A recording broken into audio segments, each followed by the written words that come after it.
il y a une chose bizarre dans cet évangile.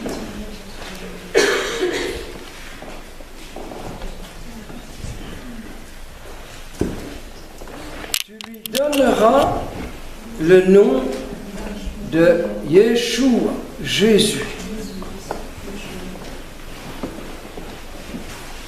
Pour que soit accomplie la parole du prophète, on lui donnera le nom d'Emmanuel.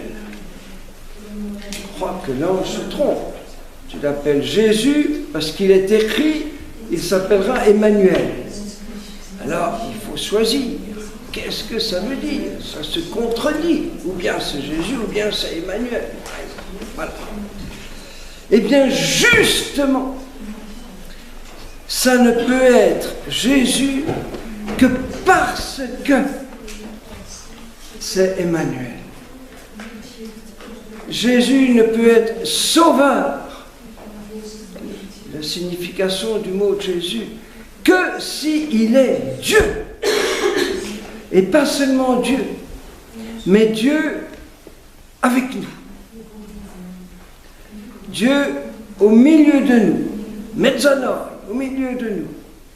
Et encore plus, Dieu au-dedans de nous. Voilà.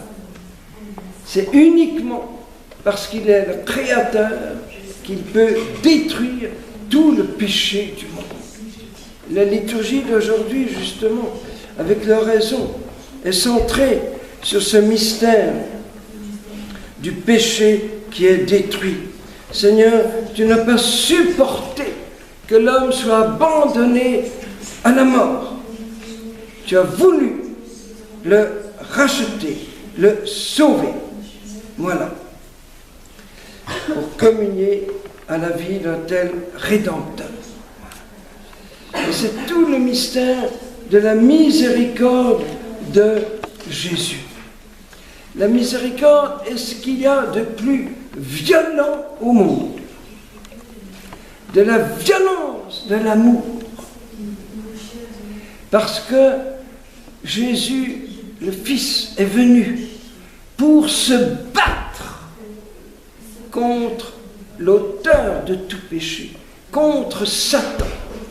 Il est rentré dans un duel, un corps à corps, qui va avoir lieu spécialement au Mont des Oliviers à Gethsémani, mais qui commence dès Noël, avec Hérode qui va chercher à tuer l'enfant.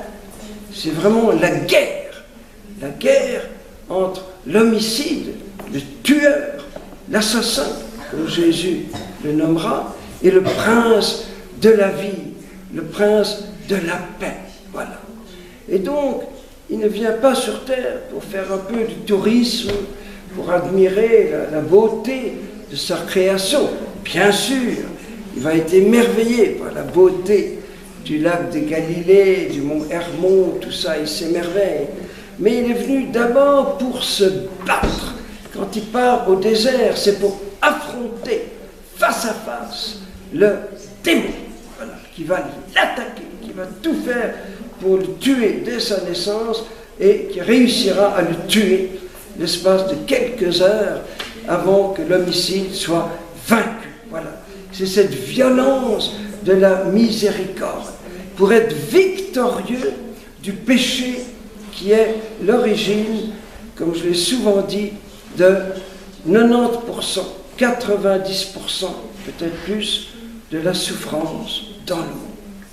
Toutes ces formes de souffrance dont on parlait hier, toutes ces guerres, ces injustices internationales, tous ces divorces et séparations, tout vient uniquement de la haine, de l'égoïsme, de l'impureté, de toutes les formes du péché. Et c'est pour cela qu'il vient. Voilà, c'est dit explicitement, car c'est lui qui sauvera son peuple de ses péchés. Voilà, de ses péchés. Et il y a une antienne très très belle, orientale, dans la liturgie orientale qui dit la terre t'a offert de la paille, les rochers t'ont offert une grotte, le ciel t'a offert une étoile, les animaux ont délégué comme ambassadeur auprès de toi, pour représenter tous les animaux, un âne et un bœuf. Et nous, qu'est-ce que nous t'offrons? Et là, il y a deux formules différentes. La première formule dit, nous t'avons offert une maman.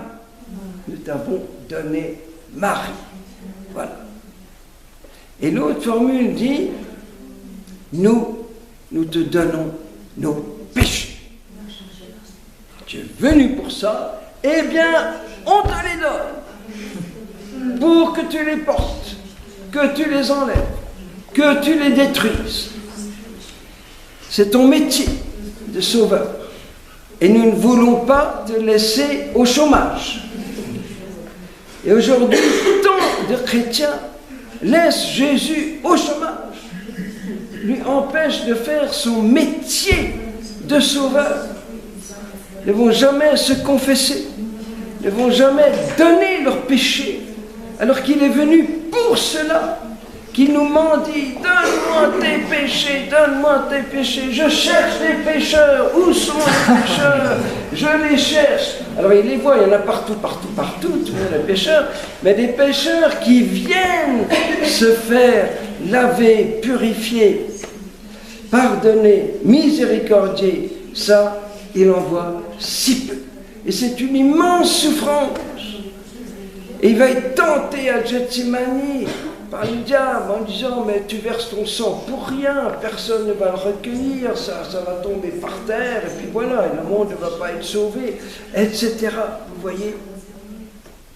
Voilà. Et il détruit le péché par sa beauté. La beauté de l'enfant.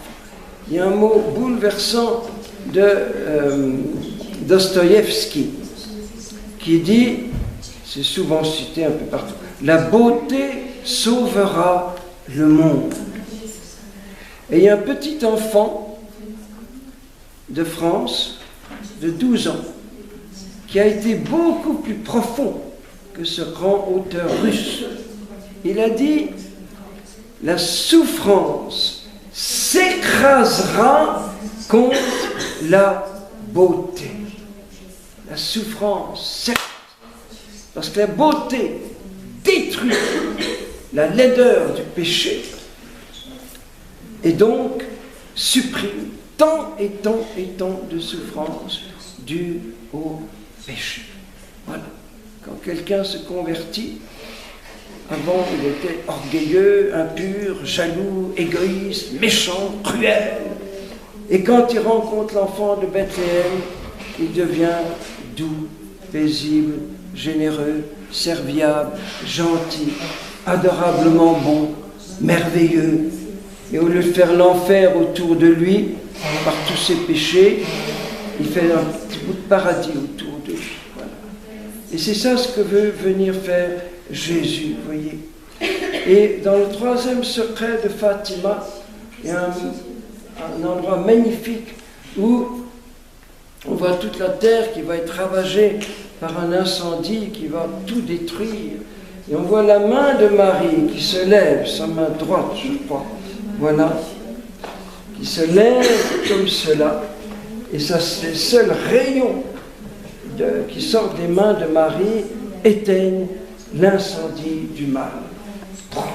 Un geste de la mère de Dieu. Voyez. C'est à Wadveniki, à Krakow, que Jean-Paul II a célébré la miséricorde en disant c'est la seule victoire possible sur le mal, donc sur la souffrance. Et c'est pour ça qu'en ces jours de Noël, il y a tellement de gens, comme autour de Pâques, de chrétiens qui vont recevoir la miséricorde de Jésus. Ça fait sa consolation, sa joie, voyez. Et c'est comme ça que Jésus vient guérir l'humanité blessée. Je vais vous donner à tous une petite image qui me plaît beaucoup.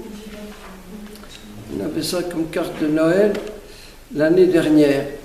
C'est deux petits jumeaux qui viennent de naître.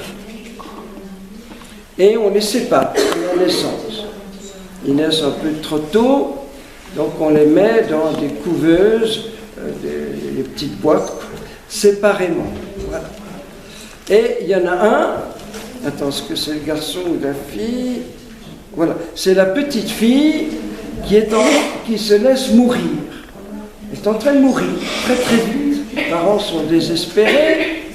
Les médecins disent il n'y a rien à faire, il faut la laisser mourir. Voilà. Et puis il y a une infirmière qui a l'idée de génie et qui dit mais pourquoi est-ce qu'on les sépare? Ils sont jumeaux, ils ont grandi ensemble pendant 9 mois et vous arrachez l'un à l'autre. Mettez-les au moins ensemble. Alors les médecins sont contre, trouvent ça stupide et tout ça. Finalement, elle insiste tellement, merci petite infirmière, qu'on va les mettre ensemble, tous les deux. Et il y a ce geste qui a bouleversé tous les médecins, infirmières et les parents. C'est que le petit frère, sentant le corps de sa petite sœur à côté, fait ce geste admirable de le prendre dans le bras. Vous voyez comme la bonté, l'amour, c'est inné dans le cœur de l'autre, qui vient de Dieu, voilà, spontanément. Et la seule tendresse de son petit frère sauve la petite fille qui tout de suite revient à la vie. Voilà, elle est comme ressuscitée par l'amour de son petit frère, voyez. Alors c'est une image de l'humanité en train de mourir, tellement mourante, voilà, il va vers la mort. Et Jésus qui vient la prendre dans ses bras. Voilà, Jésus qui se fait notre petit frère pour sauver cette humanité mourante. Je trouve ça une image qui est toute une parabole. Jésus aimait beaucoup parler par parabole. Ça aurait été très facile pour lui aujourd'hui avec toutes les images sur le net et tout ça. Il aurait fait des super paraboles. Enfin, il en a fait des super. Hein. Voilà. Et donc, l'humanité va non seulement être guérie par Jésus, mais transfigurée. Et ici, c'est une autre image. Il faut parler avec des images. C'est au Cenacolo de sœur Elvira, que vous connaissez tous. Une image que j'aime beaucoup. J'ai peur que la lumière le fasse briller. Je ne sais pas si ça va marcher. Voilà. Vous voyez tous ces visages, tout lumineux, tout lumineux. D'où vient la lumière qui les transfigure? De la crèche, de l'enfant. Eh bien, chacun était un garçon perdu, livré à la prostitution, se droguant, toutes les espèces de drogues, le LSD, toutes les autres, et plusieurs tentatives de suicide pour chacun. Voilà. Et vous les voyez là, des hommes complètement nouveaux, renouvelés, transfigurés. Transfigurés. Jésus qui transfigure nos humanités tellement blessées, tellement blessées. Voici une autre photo, en pleine guerre, à Gaza. À Gaza, où les chrétiens sont dans une situation tellement difficile. Et c'est la nuit de Noël. Et voyez ce garçon qui chante la gloire de Jésus, avec le visage tout illuminé, alors qu'il vit dans des conditions effroyables de guerre. Vous voyez, c'est Jésus seul qui vient détruire la guerre en apportant la paix, et la paix dans toute la création. Voici une autre image qui illustre Mais ce n'est pas un dessin, c'est la réalité. Illustre la prophétie d'Isaïe. Le serpent va jouer avec un petit garçon qui n'aura pas mal. Le bœuf et l'âne, l'agneau vont coucher avec les lions. Voilà. Et bien vous voyez là, je ferai circuler, vous voyez, des tigres qui d'habitude mangent les gazelles. Et là, l'amitié, ils se caressent, regardez, ce gros tigre, il caresse doucement, gentiment, plein d'affection, sa petite gazelle, au lieu de le manger. Voilà, exactement. Et il y a une petite fille en Afrique du Sud, j'ai oublié la photo, et qui jouait avec les serpents, avec les lions. Elle était devenue l'amie des bêtes les plus féroces. Voyez, ça c'est la paix que le prince apporte. Voilà. Et voilà encore une image qui illustre cette transfiguration de l'humanité par ce petit enfant. C'est un tableau fait par un jeune que j'ai connu au Canada, en train de mourir du sida. Et alors il a fait cette carte de Noël extraordinaire, où dans les ténèbres, il n'y a que la lumière. Vous voyez, tout est lumière, la lumière qui efface un peu les visages et tout. C'est un éclat de lumière au milieu de la nuit. Voilà. Et je vais terminer par une histoire, mais je n'ai pas de photo, hélas, qui illustre cette transfiguration, ce rajeunissement de l'humanité sauvée par Jésus, sauvée de son péché.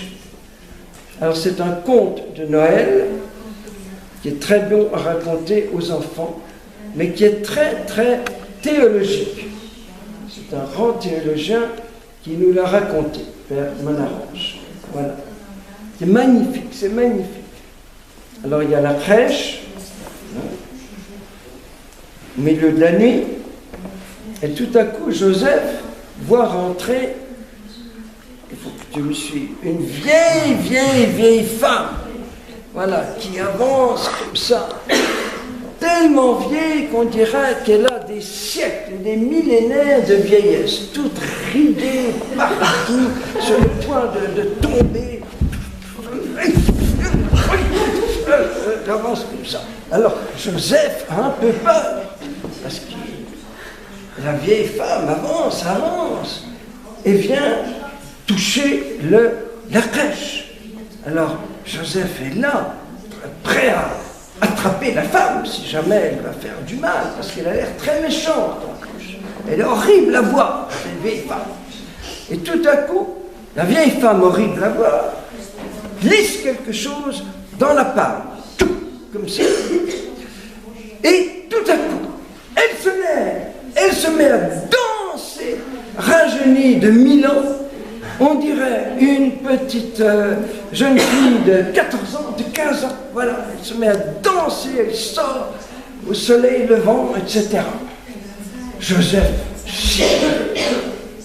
Et qui dit à Marie, mais tu ne m'avais pas dit que tu avais une petite sœur. Elle te ressemble tellement. Alors Joseph regarde dans la paille, qu'est-ce que cette vieille femme qui avait l'air d'une sorcière, qu'est-ce qu'elle a mis? Qu'est-ce que la vieille femme a mis dans les mains du petit Jésus? Non, pas toi. Qu'est-ce qu'elle a mis? Pas les deuxièmes années. Elle a mis la pomme. Bravo, grand théologien. C'est Ève, avec ses millénaires d'âge, qui vient remettre la pomme qui a fait chuter le couple et qui le donne à Jésus. Et elle retrouve toute la jeunesse de l'humanité au premier matin du monde. Elle ressemble comme deux gouttes d'eau à l'Immaculée. Elle est immaculisée. Voilà. Eh bien, c'est ça, le pardon de Dieu. Cette histoire, c'est la rédemption dont parlait justement le raison. Voilà, le Rédempteur. Voilà, c'est une très belle histoire, très très théologique. Et retenez-la pour la raconter aux enfants, pour qu'ils comprennent comment Jésus vient rajeunir le monde, le transfigurer, le guérir complètement et le glorifier notre monde. Et demain matin, nous entendrons le chant du papa de Jean-Baptiste qui va dire, voilà, petit enfant, tu vas annoncer la rémission des péchés, le pardon des péchés, qui est comme le soleil levant qui se lève sur le monde. Lumière d'en haut, soleil levant. Amen, amen, amen.